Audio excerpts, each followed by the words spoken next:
7 tahun silam, ketika aku masih duduk di bangku kelas 2 SMA di Depok, cuaca cukup mendung, aku memiliki sahabat dekat bernama Arif. Arif adalah seorang pemuda yang sederhana, dan dia sudah lama berencana untuk mencoba tempat makan baru yang ramai dibicarakan di keluarga sosial. Ada seorang adik perempuan berusia 5 tahun bernama Dila. Di beranda ibunya saat memperlihatkan pengunjung tengah mengandung anak ketiga setelah menyantap yang makanan. Sudah mendekati waktu banyak kelahiran. Yang berkata, hari kalau itu adalah hari Rabu, pasti ketagihan. Kami pulang sekolah seperti meski biasa, tempatnya terpencil di pinggiran kota. Perjalanan kami tak disangka terganggu. Mobil yang kami tumpangi melaju pelan di jalan yang makin sempit. Bibinya menelepon oleh pepohonan dengan nada panik yang menjuntai, memberitahu bahwa ibunya akan segera melahirkan di rumah bidan Winda. Hanya sesekali terdengar suara burung dan gesekan kami turun dari angkot dan mencari ojek. Aku sudah mulai merasa sedikit tak nyaman. Kami melaju menuju rumah bidan yang hawa di tempat itu berbeda. Perjalanan akhirnya kami tiba, tetapi pemandangan yang kami temui membuatku agak bingung. Sesampainya di rumah bidan, warungnya kecil dan suasana sudah ramai. Jauh dari kesan tangisan haru terdengar di mana-mana seperti di video. Bibirku keluh ketika mendengar kabar yang memilukan. Dengan dinding kayu yang sebagian telah meninggal dunia saat melahirkan. Papa nama di atasnya terlihat terus meluncur dari tulisannya mulutku. Hampir tak terbaca sementara pikiranku melayang pudar. Membayangkan bagaimana beratnya kehilangan seorang parkiran penuh. Namun, kenapa orang-orang di tengah kabar jauh-jauh ke sini ada secercah kebahagiaan sambil menatap antrian panjang. Bayi yang dilahirkan aku sempat Arif selamat, tapi Mira dan Tia bersikeras. Yang kelak diberi nama Farhan, mumpung sudah menangis sampai, keras, sayang kalau menyadari kehilangan besar yang baru saja terjadi. Setelah menunggu hampir 1 keluarga jam, tetap berusaha kami mendapatkan kelahiran Farhan saat anak lelaki yang selama udara ini di dalam ruangan terasa lembab. Bercampur aroma yang sangat segera dibawa pulang ke campuran rempah-rempah hari kuat, mulai sore. Tetapi ada sesampainya di rumah, bau keluarga sibuk mempersiapkan prosesi pemakaman. Seolah ada sesuatu yang membangkitkan nafsu makan secara meskipun instan. Jelas matanya sembab bahkan perutku yang sebelumnya tak terlalu lapar berusaha memberinya semangat. Meski kami memesan beberapa hidangan yang direkomendasikan oleh layannya. Tak jenazah telah dimandikan, makanan datang dan disajikan dan di meja kayu yang mulai lapuk. Tradisi di sana penampilannya hanya laki-laki yang boleh mengikuti warna-warna cerah dari bumbu yang menyelimuti makanan itu. Para perempuan menari di depan termasuk aku dan Dila. Tapi membantu menyiapkan makanan untuk para pelayat yang kembali dari pemakaman. Suasana di sekitar. Hari berganti malam. Meski penuh pengunjung, keluarga mengadakan suasana dalam warung itu terlalu tenang. Almarhumah. Orang-orang acara berlangsung hikmat tertunduk tanpa berbicara satu sama lain. Tak ada tawa, tak ada gumaman, hanya suara dentingan piring dan sendok. Aku mencoba menepis pikiran aneh yang mulai muncul. Mungkin mereka terlalu fokus menikmati makanan. Batinku, ketika aku mencicipi makanan itu, rasanya memang luar biasa. Gurih, pedas, manis, semuanya berpadu sempurna. Rasanya seperti meledak di lidahku, membuatku ingin terus menyuapkan sendok demi sendok. Tapi, di tengah kelezatan itu, tubuhku mulai merasakan sesuatu yang ganjil. Dadaku terasa berat, seperti ada beban tak kasat mata yang menekan. Aku mulai berkeringat, meski udara di dalam warung cukup sejuk. Mata Mira berbinar-binar, dan Tia tampak tak mau berhenti makan. Aku mencoba mengabaikan rasa aneh itu dan melanjutkan makananku.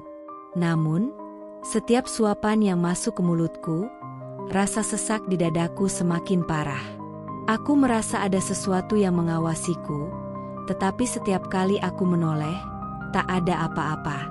Setelah selesai makan, kami membayar dan segera meninggalkan tempat itu. Dalam perjalanan pulang, tubuhku mulai terasa lemas. Suasana hatiku yang semula bersemangat mendadak surut. Entah mengapa, aku merasa seperti membawa sesuatu yang berat pulang bersamaku. Malam harinya, rasa lemas itu berubah menjadi ketidaknyamanan yang nyata. Saat aku berbaring di tempat tidur, aku mendengar sesuatu. Awalnya hanya samar, seperti bisikan lembut yang tak jelas dari mana asalnya. Aku membuka mata dan menoleh, tetapi kamarku gelap dan kosong seperti biasa. Aku mencoba tidur lagi, Tetapi suara itu kembali, kali ini lebih dekat. Malam itu, aku juga bermimpi buruk.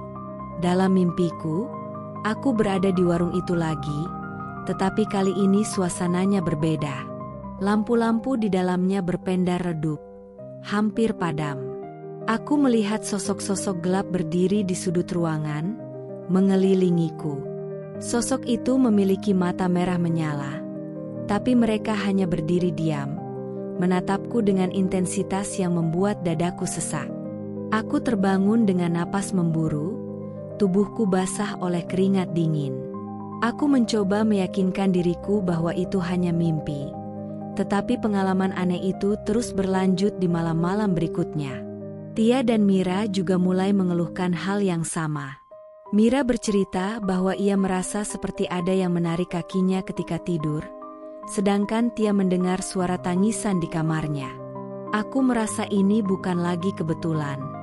Aku mencoba menghubungi nomor telepon yang tertera di struk pembayaran warung, tetapi tidak pernah tersambung. Akhirnya, rasa penasaranku mengalahkan rasa takutku, dan aku memutuskan untuk kembali ke warung itu beberapa hari kemudian.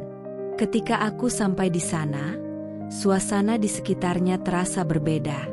Meski masih ramai pengunjung, hawa yang menyelimuti tempat itu terasa jauh lebih gelap dan berat.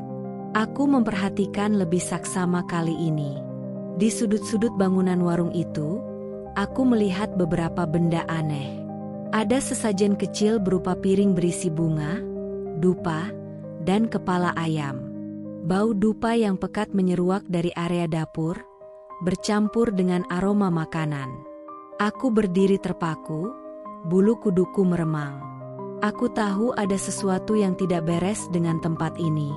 Tapi aku tak punya keberanian untuk masuk lebih jauh. Aku bergegas pergi, meninggalkan warung itu dengan pikiran yang dipenuhi pertanyaan dan ketakutan.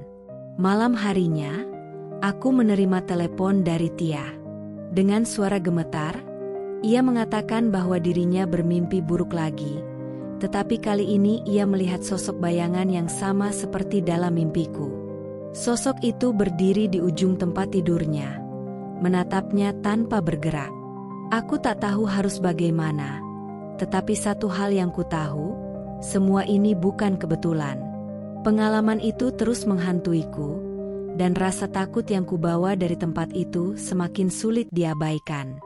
Aku merasa ada sesuatu yang mengikutiku, sesuatu yang tidak bisa kulihat tetapi jelas-jelas ada. Ketakutan mulai menguasai hari-hariku. Mimpi buruk, suara-suara aneh, dan rasa lemas yang terus menghantui membuatku tak lagi merasa nyaman di rumah sendiri. Aku tak sendirian merasakannya. Mira dan Tia juga mengalami hal serupa. Mereka sering mengeluh tentang tubuh yang terasa berat, suasana hati yang mudah berubah, dan bayangan hitam yang terkadang mereka lihat sekilas di sudut mata. Kami akhirnya sepakat bahwa ini bukan kebetulan. Warung yang kami datangi pasti memiliki kaitan dengan semua ini. Namun, kami tak tahu harus mulai dari mana untuk mencari jawaban. Tia, yang memiliki kenalan seorang paranormal bernama Pak Salim, mengusulkan agar kami meminta bantuannya. Awalnya, aku ragu. Berurusan dengan hal-hal gaib bukanlah sesuatu yang pernah kubayangkan. Tapi setelah beberapa malam tanpa tidur karena dihantui bayangan hitam dan bisikan, aku menyerah. Aku hanya ingin semuanya kembali normal. Pak Salim datang ke rumahku pada malam yang gelap. Pria itu sudah tua, dengan rambut memutih dan sorot mata tajam. Begitu ia memasuki rumah, wajahnya berubah serius. Energinya berat di sini, katanya tanpa basa-basi. Aku merasakan bulu kuduku berdiri. Ia meminta kami menceritakan semua yang terjadi, dari pengalaman makan di warung hingga gangguan yang kami alami.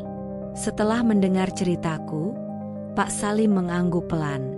Warung itu menggunakan penglaris, ujarnya, suaranya datar tapi penuh keyakinan. Aku terdiam. Penglaris? Aku pernah mendengar istilah itu, tapi tak pernah benar-benar memahami apa artinya. Pak Salim menjelaskan bahwa penglaris adalah praktik mistis yang sering digunakan oleh pemilik usaha untuk menarik pelanggan. Biasanya, ini melibatkan makhluk gaib yang diberi tumbal sebagai imbalan. Dalam kasus ini, energi dari penglaris itu meresap ke dalam makanan, dan siapapun yang memakannya menjadi terhubung dengan makhluk tersebut. Pak Salim melanjutkan, mereka tidak hanya mengikat pelanggan secara gaib, tetapi juga bisa menanamkan energi negatif yang membuat tubuhmu rentan terhadap gangguan.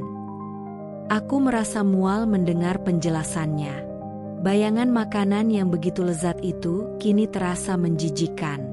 Aku sadar bahwa kami telah membawa pulang sesuatu yang bukan hanya kenangan buruk, tetapi juga makhluk gaib yang tak diundang. Pak Salim memulai ritual pembersihan di ruang tamuku.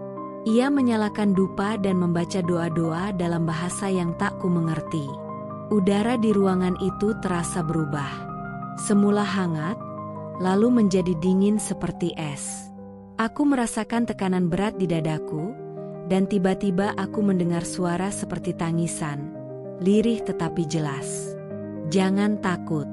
Tetap duduk di tempatmu," kata Pak Salim tanpa menghentikan doanya. Namun, tubuhku mulai gemetar. Aku merasa seperti ada sesuatu yang bergerak di sekelilingku, sesuatu yang tak bisa kulihat. Dia tiba-tiba berteriak. Ia memegang lehernya, seperti sedang dicekik oleh sesuatu yang tak terlihat. Mira menjerit dan berlari ke sudut ruangan, wajahnya pucat pasi. Aku hanya bisa terpaku di tempat, tak berani bergerak. Pak Salim melanjutkan ritualnya. Kali ini suaranya lebih keras dan tegas. Aroma dupa semakin pekat, dan aku mulai merasa sesak napas. Aku menutup mataku, mencoba melawan rasa takut yang menguasai diriku. Saat itulah aku melihatnya. Bayangan hitam yang selama ini hanya muncul di sudut mataku kini berdiri di hadapanku, besar dan menakutkan. Matanya merah menyala, dan wajahnya tak berbentuk, hanya seperti kabut gelap yang berputar-putar. Makhluk itu tak berkata apa-apa, tetapi aku bisa merasakan amarah dan kebencian yang memancar darinya. Pak Salim mengarahkan dupa ke arah bayangan itu, lalu membuang sesuatu seperti garam ke lantai. Tiba-tiba, bayangan itu menghilang, meninggalkan hawa dingin yang menusuk tulang. "Selesai," kata Pak Salim sambil menghela napas panjang. Namun, ia memperingatkan kami bahwa ritual ini hanya membersihkan energi negatif yang menempel pada tubuh kami. Untuk benar-benar mengakhiri gangguan ini, kami harus menghadapi sumbernya, warung itu. Aku merasa gentar mendengar kata-katanya, tetapi aku tahu bahwa ia benar. Esok harinya, aku, Mira, Tia, dan Pak Salim pergi ke warung itu. Aku hampir tak ingin melangkahkan kaki ke sana lagi, tetapi kehadiran Pak Salim memberiku sedikit keberanian. Ketika kami tiba, suasana warung itu berbeda dari sebelumnya. Tidak ramai seperti biasanya. Papan nama yang sudah lusuh itu kini tampak lebih menyeramkan. Bau dupa tercium lebih kuat, dan sesajen di depan warung kini berlipat ganda. Pak Salim meminta kami menunggu di luar sementara ia masuk untuk berbicara dengan pemiliknya. Kami menunggu dengan cemas, dan waktu terasa berjalan sangat lambat. Setelah hampir 1 jam, Pak Salim keluar dengan wajah serius. Pemiliknya mengakui semuanya. Katanya, ia menggunakan penglaris untuk menjaga kelangsungan usahanya. Tapi ia tak tahu bahwa makhluk yang dipanggilnya telah melampaui kendali. Makhluk itu tak hanya menuntut tumbal, tetapi juga mulai mengincar siapa saja yang makan di sana. Pemilik warung berjanji untuk berhenti menggunakan penglaris dan melakukan ritual pembersihan di tempat itu. Namun, Pak Salim memperingatkan bahwa proses ini tidak akan mudah dan butuh waktu lama. Kami pergi dengan perasaan lega sekaligus ngeri. Pengalaman ini telah membuka mataku tentang bahaya yang tersembunyi di balik sesuatu yang tampak biasa. Malam itu, untuk pertama kalinya dalam beberapa minggu, Aku tidur tanpa gangguan. Tak ada suara bisikan, tak ada bayangan hitam di sudut ruangan. Aku merasa beban di dadaku telah hilang. Warung itu tutup beberapa minggu kemudian. Beberapa orang mengatakan bahwa mereka mendengar suara tangisan di dalamnya pada malam hari, tetapi aku tak ingin tahu lebih jauh. Aku hanya bersyukur bahwa semuanya telah berakhir. Pengalaman ini mengajarkanku satu hal. Tidak semua yang terlihat indah dan menggoda itu benar-benar baik. Di balik sesuatu yang tampak sempurna, bisa saja ada rahasia gelap yang tak terbayangkan.